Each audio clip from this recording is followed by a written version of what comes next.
Negros hábitos. Entre amigos, peço a todos que falem das suas experiências com a igreja, e no momento em que começo a escrever esta crónica, o meu telemóvel, em modo aleatório, atira-me com Nick Cave a dizer que não acredita num Deus intervencionista. Neste momento, nem Deus é chamado para a conversa. É mundano e triste o que temos para partilhar. A minha mãe já tinha deixado de ir à igreja há muito tempo. Revoltava-se contra a hipocrisia do que via. Deixou de querer fazer parte dos rituais que nutriam a instituição. Assim, todos deixámos de ir à missa. O meu pai terá sido o último a fazê-lo. Hoje, nem o ouço a falar disso, sabendo que os dois, talvez pela educação que tiveram, foram pessoas de fé. Eu também sou uma pessoa de fé, mas na humanidade. Quando há dias li em pormenor alguns relatos apurados pela comissão que tomou conta deste caso, tive vontade de vomitar.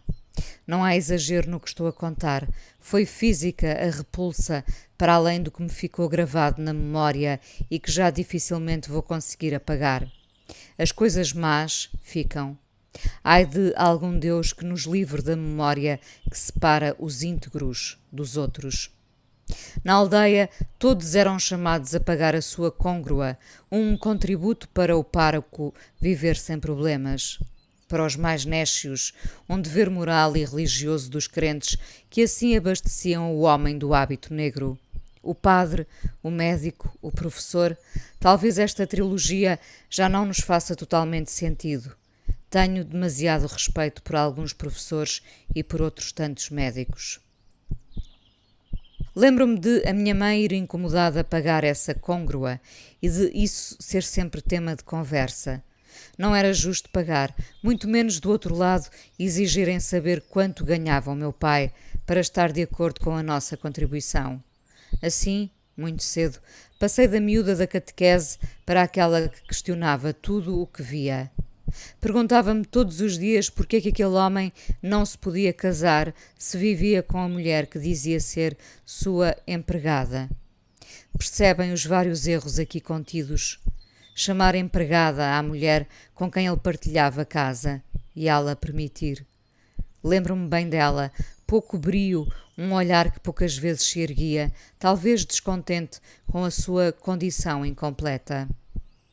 Muito miúda percebi as incongruências de uma certa igreja.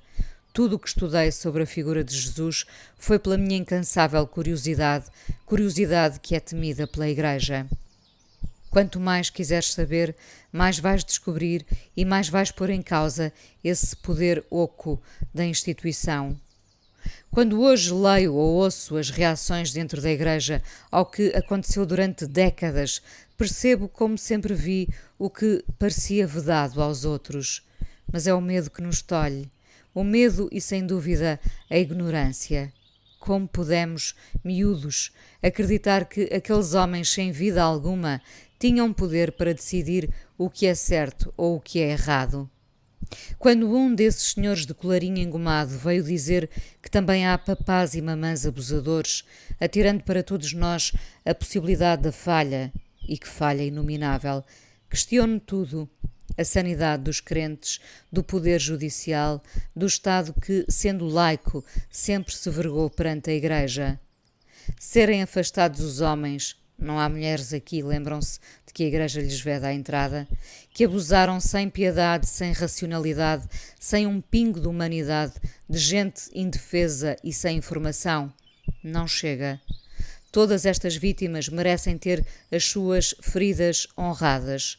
Do trauma nunca se livrarão. Esse trauma tem um rosto, uma voz e um nome, umas mãos abjetas, um corpo que nunca esteve em espírito com o seu Deus.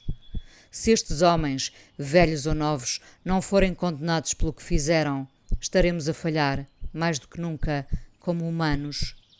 Chegou a altura de lhes mostrarmos que na nossa falibilidade somos muito mais perfeitos do que eles. Não é Deus que me protege, mas os meus atos em consciência.